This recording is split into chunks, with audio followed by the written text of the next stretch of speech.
Friendship केते मधुर संपर्कटिए केते सुंदर अनुभवटिए। तो फ्रेंडशिप रो जो प्लेजर मिले सेटा आउ को जिनसरू मिली पारे नाही। सामुएल जॉनसन मध्य कहिसंती फ्रेंडशिप रो आमे जो प्लेजर पांती that is higher and nobler than any other pleasure. तो फ्रेंडशिप रो आमे जो आनंद पांती सेटा परमानेंट न थाए। तो यही कथाटा भाविले बा शुणिले केते मन दुख हो जाए ना। जो संपर्क एते मधुर से संपर्कर सर्टनिटी न थाए सेटा केते टेम्पोरारी सेटा परमानेंट न थाए। आमे निर्दिष्ट न थांती केते दिन आमे माने आम बंधु सहित संपर्क रे रही पारिबा। Various elements various causes create destruction to the friendship. तो जो फ्रेंडशिप रो ड्यूरेशन टा बहुत सर्टन थाए और अनसर्टन थाए। बहुत लोक माने से मानकर बंधुता को बहुत सुंदर भावरे डिफाइन करिसंती। In spite of contradictory opinion and changes of fortune, their friendship stand firm, unshaken and unaffected. मतरे एई भलिया फ्रेंडशिप रो एग्जांपल बहुत मेमोरेबल कारण एई भलिया फ्रेंडशिप बहुत रेयर थाए। तो ये कहते आम जेहेतु ह्यूमन बीइंग्स तो आमर फ्रेंडशिप टा क्रिएट होता है on the basis of mutual pleasure. तो जिते बेले से प्लेजर बंद हो जाए म्यूचुअल प्लेजर शेष हो जाए किंबा जड़े अन्य जन को आनंदित करवा बंद कर दिए तो सेते बेले फ्रेंडशिप सरी जाए। तो कहते फ्रेंडशिप टा कंडीशनड हो जाए गोटे कंडीशन बेसिस रे ही क्रिएट होता है। समय अतिबाहित होगा सहित एमिति किछि घटना सब घटी जाए जहाँकि बंधुता को हैम्पर कराए। तो कहते काइंडनेस परस्पर प्रति शेष हो जाए। जॉनसन कहते जड़े सब बेले अन्य जन को प्लेजर दे पारिबो नाही कारण एटा हम मानक हाथ रे न थाए। से मध्य स्टेट करूछंती एठी जे जो मानकर सब बेले अर्ज थाए प्लेजर रिसीव करबा पई से माने निजर इनर सेल्फ को जानी न थांती कारण प्लेजर सब बेले बाहर आउटर वर्ल्ड रु रिसीव करा जाए नहीं। One can attain from the inner world but से सब बेले कौन करे ना बाहर दुनिया रु प्लेजर रिसीव करबा पई स्ट्रांग डिजायर करी बसे। पास्ट रो डेज गुडा को जिते ग्लैडली जिते हैप्पीली स्पेंड करिथिले मध्य फ्रेंडशिप रो सर्टेनिटी न थाए। तो से माने से दु जण बा जो माने पास्ट रो डेज गुडा को बहुत हैप्पीली स्पेंड करी थांती तो they are subject to be separated. तो एठी जॉनसन फ्रेंडशिप को लव सहित कंपेयर करछंती in the respect of proximity. जिते बेले फिजिकल डिस्टेंस आसी जाए बोथ लव एंड फ्रेंडशिप तांको भितरे फाट आसी जाए बोथ लव एंड फ्रेंडशिप रो डिस्ट्रॉय हो जाए। कहउछंती फिजिकल डिस्टेंस लव को फ्रेंडशिप को डिस्ट्रॉय करी दिए ता सहित भी जदि गोटे शॉर्ट मीटिंग भी हो जाउछि ता भितरे तो सेटा मध्य से जो डिस्ट्रॉय हेतिबा फ्रेंडशिप डिस्ट्रॉय हेतिबा लव को पुणी थरे जीवित कर दिए। तेबेले आमे किछि लूज करी बसंती तो सेते बेले हमकु सेई पर्सन लो किंबा सेई जिनिसर वैल्यू आसे एवं आमे ताकू मिस करबा को लागंती। जदि सेई पर्सन बा सेई व्यक्ति पुणी थरे फेरी आसे ताहले आमे माने ताकू एम्फसाइज देबा आरंभ करी दियंती किंतु जदि सेटा को आमे फेरी न पाहंती ताहले आस्ते आस्ते आमे ताकू भूली जांती एवं सेई जिनिसटा जदि पुणी थरे आम पाखकू फेरी आसे तो आमे ताकू बहुत कम ग्लाडनेस रे वेलकम करंती। बेले एपरी हुई थाए जदि पुराना बंधु जगार आउ जने नुआ बंधु पळे आसे आज सब्स्टिट्यूट आमे माने से पुराना बंधु को मध्य भूली जांती। मनीष तार बंधु सहित सबू किछि शेयर करूथिबारु केते भल भल मोमेंट्स आवर्ड सबू शेयर करूथिबारु तो जते बेले से फ्रेंड्स ता पाखरु दूरे जाए तो किछि दिन बहुत दुख रे से मनुष्यटी रही थाए किंतु किछि दिन परे सेटा से दुख करबा बंद हो जाए फ्रेंड्स को मिस करबा बंद हो जाए।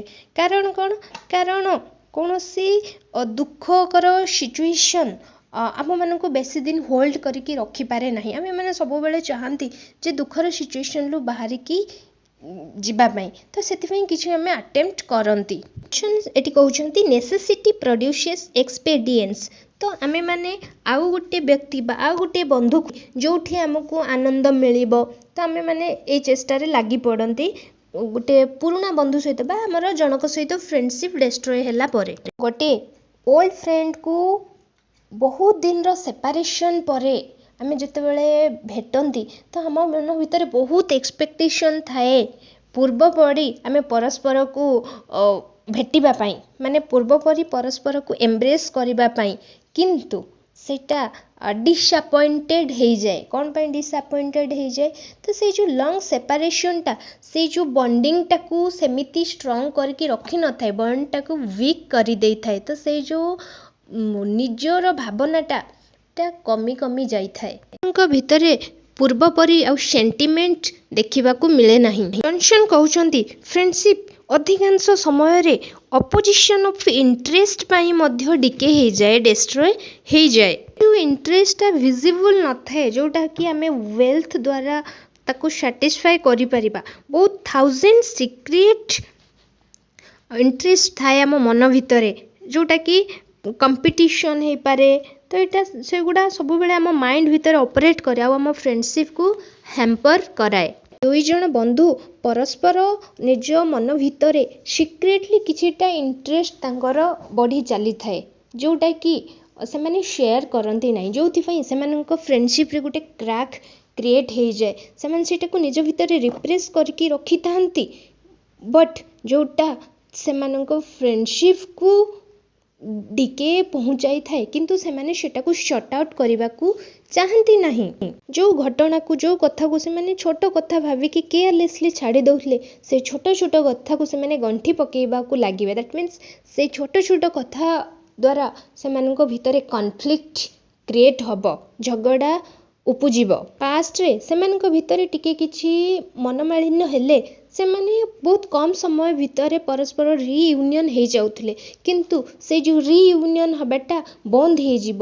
ତ ଜଣେ ଭାବିବ ହ୍ୱାଇ ସୁଡ୍ ଆଇ କେୟାର, ତ ପରସ୍ପର ଏଇ କଥାଟାକୁ ଭାବିବେ। ତ ଯାହା ଭିତରେ ସେମାନଙ୍କର ଯେଉଁ ଇମୋସନାଲ୍ କନେକ୍ସନ୍ଟା ଗ୍ୟାପ୍ ହେଇକି ଯିବ, ସେମାନଙ୍କ ଭିତରେ ଯେଉଁ ସମ୍ପର୍କଟା ବଣ୍ଡିଙ୍ଗଟା ଡିସକନେକ୍ଟ ହେବାକୁ ଆରମ୍ଭ କରିବ। ଫ୍ରେଣ୍ଡସିପ୍ର ଅନ୍ୟ ଶତ୍ରୁମାନେ ହେଲେ ସସ୍ପିସିଅନ୍ ଆଣ୍ଡ ଡିସଗଷ୍ଟ। ତ ଏଠି କହୁଛି ଯେତେବେଳେ ସନ୍ଦେହ ଆସିଯିବ ନା, ତ ସେତେବେଳେ ବନ୍ଧୁତାରେ ମଧ୍ୟ ଫାଟ ଆସିଯିବ ଏବଂ ଯେତେବେଳେ ପରସ୍ପର ପ୍ରତି ଡିସଗଷ୍ଟ ଫିଲ୍ କରିବାକୁ ଲାଗିବେ, ସେମାନଙ୍କର ପ୍ରେଜେନ୍ସ ଅନ୍ୟ ଜଣକୁ ଆନନ୍ଦ ଦେବ ନାହିଁ। ମାନେ ଏଠି ଦୁଇ ଜଣ ଫ୍ରେଣ୍ଡଙ୍କର ଏକ୍ଜାମ୍ପଲ୍ ନେଇଛନ୍ତି, lone love and ranger. They are two friends. ତ ସେମାନେ ନିଜର କମ୍ପାନୀକୁ ଏନ୍ଜୟ କରିବା ପାଇଁ ଗୋଟେ କଣ୍ଟ୍ରିକୁ ବାହାରିଲେ ଏବଂ ଯେତେବେଳେ 6 weeks ପରେ ସେମାନେ ଫେରିଲେ, ତ ସେମାନଙ୍କ ଭିତରେ ଯେଉଁ ବନ୍ଧୁତାଟା ପ୍ୟାସିଭ୍ ଦେଖାଗଲା, ପୁରା କୋଲ୍ଡ ଯେପରି ପଡ଼ିଯାଇଛି।